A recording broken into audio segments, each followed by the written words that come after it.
lo que va a presentar a continuación el doctor Hauser habla de su habilidad que tiene también para escribir.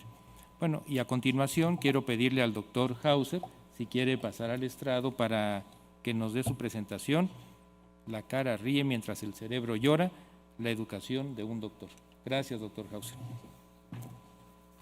Los comentaristas a este texto van a ser, como bien lo comentó el doctor Ruiz de Chávez, la doctora Raquel Gersog, el doctor Rodrigo Ramos, bienvenido doctor, él viene desde Guadalajara, y el doctor José de Jesús Flores Rivera. Gracias, doctor. Well, thank you all. Thank you, my friend Manuel.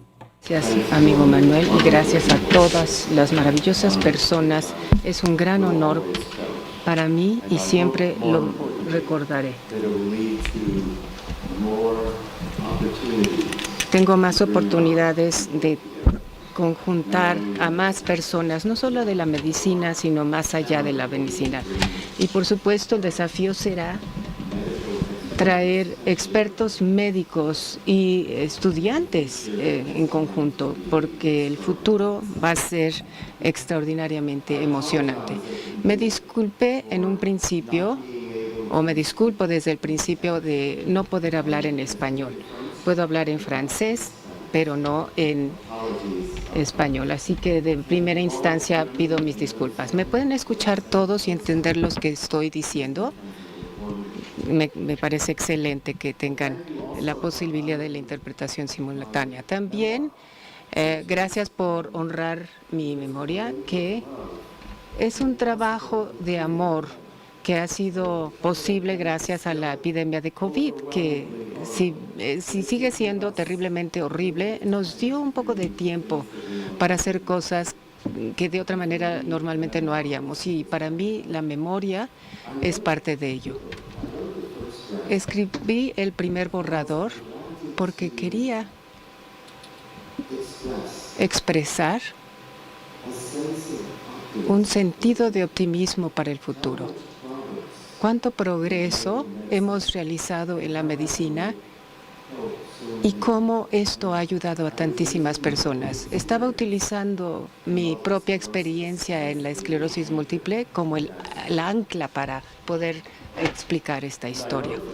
Y escribí este primer borrador y le agradecí a los editores en St. Martin Press porque dijeron, a la gente no le importará el marco a menos que conozcan la esencia. Y luego entonces el libro se volvió la memoria envuelta en la historia de desarrollo de la medicina. Los científicos, como todos nosotros, y los médicos conocen en la historia del progreso médico.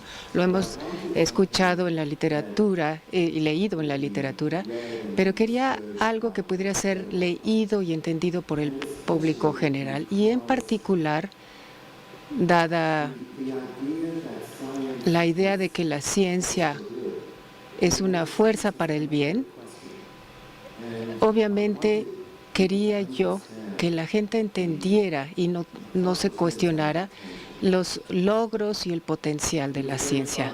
Y fue muy divertido, como seguramente ustedes que están en mi grupo etario conocen lo divertido que puede ser recordar las viejas fotografías de los viejos tiempos. Y creo que es importante fortificar esta memoria con entrevistas que vivieron en aquel entonces. Y también quería hacer parte esto en la sección de descubrimientos médicos que tanto me emocionó. Si yo siento que estuve allá por allá y que sé que hay todavía personas ahí, pues sería excelente. Antes de que desapareciera, quería yo contar esta historia. Como muchos de ustedes saben, en los años 1970, la neurología era una profesión preterapéutica. Recuerdo leer como estudiante que la medicina hacía menos bien que daño, digamos, acumulado, ¿no? Antes de la Segunda Guerra Mundial.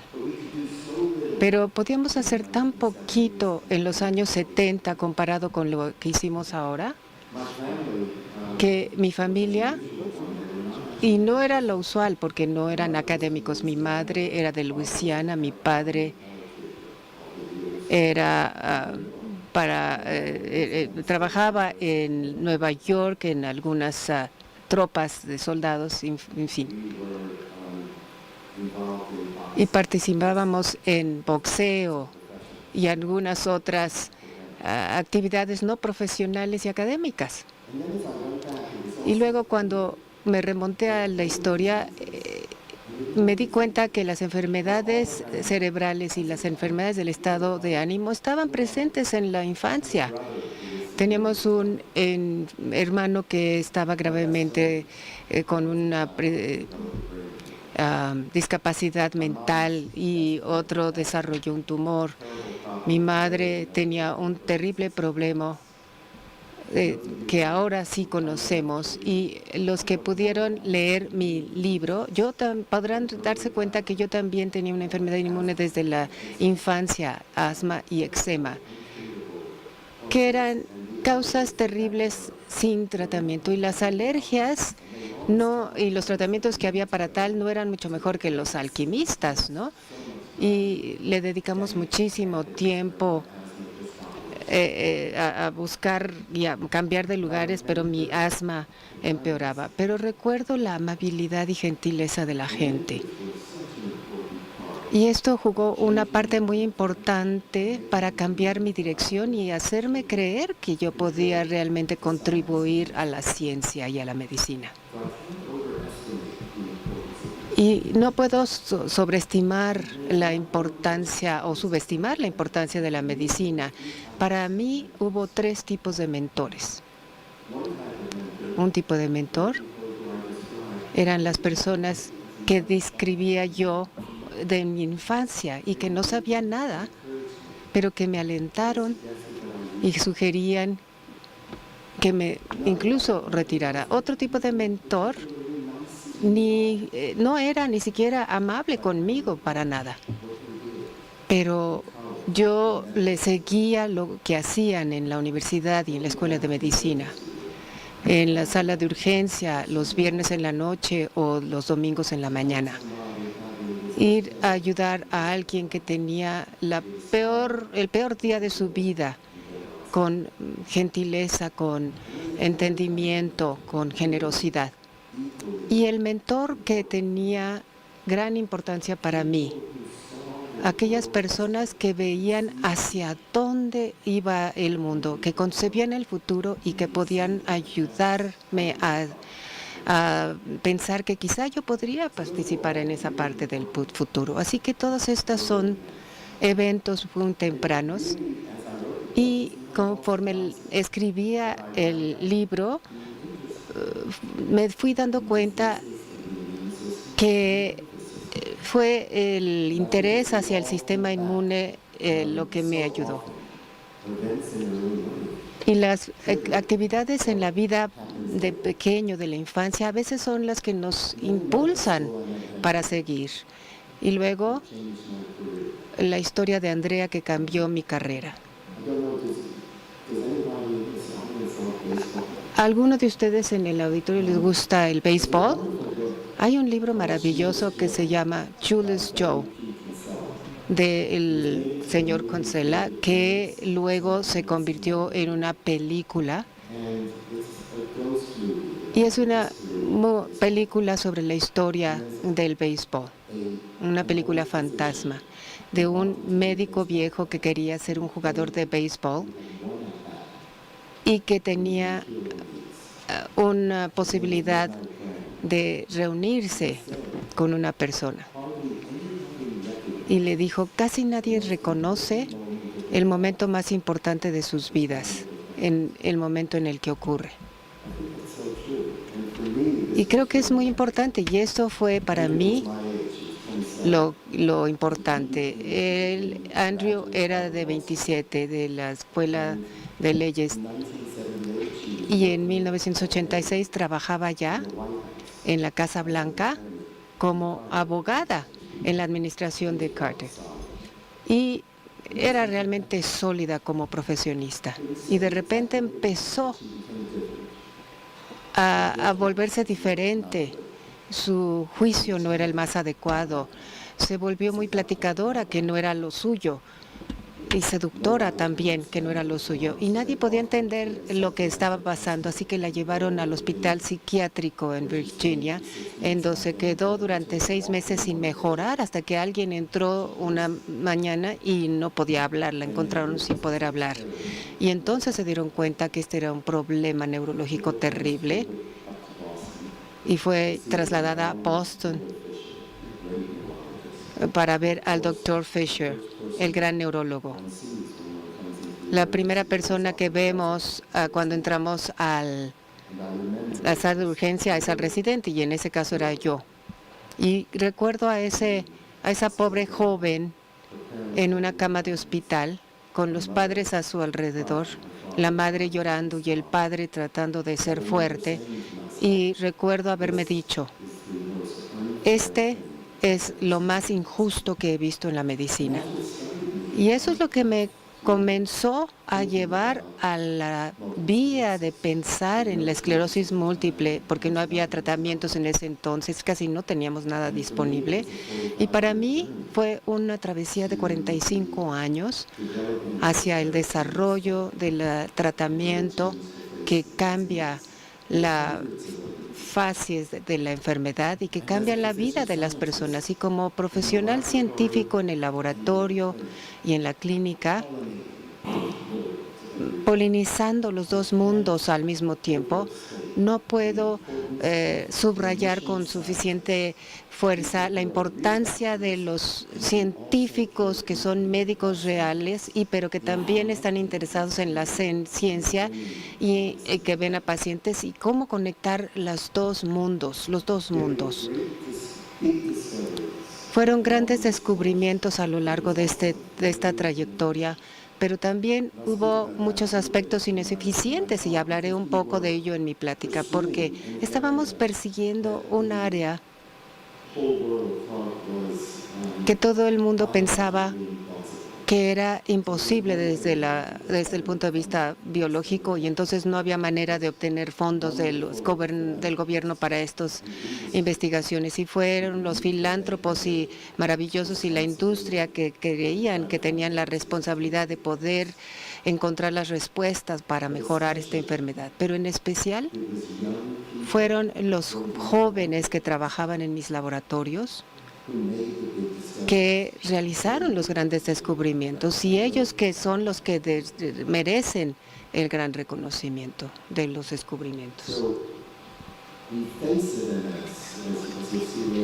Entonces, como van a ver más adelante, es muy diferente lo que es ahora de lo que hubo en una generación atrás. Pero sigo pensando en Andrea y los miles de otras personas cuya esclerosis múltiple se desarrolló antes de tener a disponibilidad tratamientos para su manejo.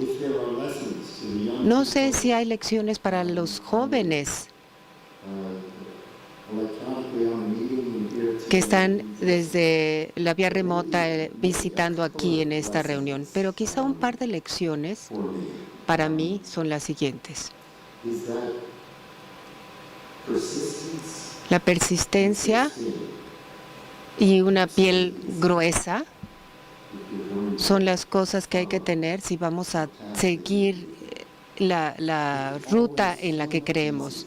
Es mucho más sencillo utilizar una nueva herramienta para estudiar un viejo problema, porque la gente muy inteligente ha estudiado los problemas viejos con nuevas herramientas. Así que nuestra ventaja es utilizar lo que se sabe y lo nuevo. Y eso tiene los nuevos descubrimientos que siguen una tendencia nueva y no seguir solamente el camino que todos utilizan.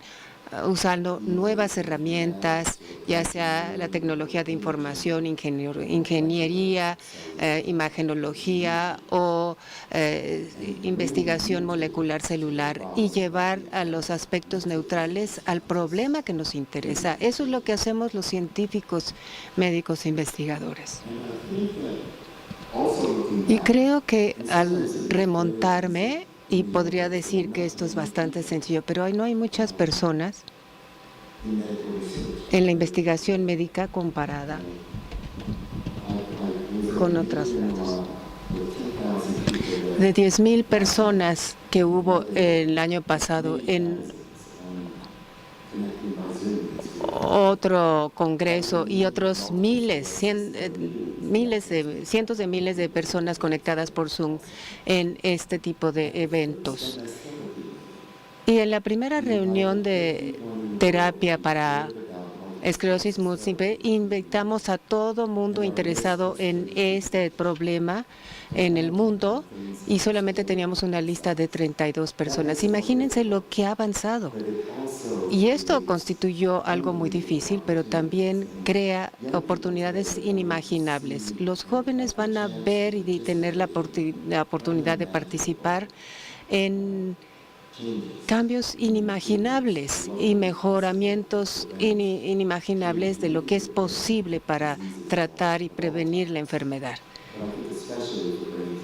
Y particularmente, esto en todos lados, pero particularmente para las enfermedades cerebrales. Así que agradezco muchísimo por este hermoso reconocimiento que me hagan, y siempre guardaré en el corazón la participación en el instituto. Y le vuelvo a decir a los jóvenes, no hay nada que valga más la pena que una vida dedicada a la medicina y a la ciencia. No hay nada que tenga más sentido, y los niños les respetarán a ustedes mucho más, incluso aún cuando tengan desafíos cotidianos. Así que sigan adelante y muchas gracias. Thank you very much, Dr. Hauser. Dr. Hauser's words were very... Su historia de vida, y refleja de una manera muy puntual lo que está escrito en el libro. Debo de comentarles, y les reitero la invitación para que lo lean, es de muy fácil lectura, con, les digo, una pluma muy ágil, y lo pueden leer, no sé, en un día, en un fin de semana. Y en este lleva el doctor Hauser, como les comentó, cómo fue sus estudios de neurología, por qué se interesó en la esclerosis múltiple.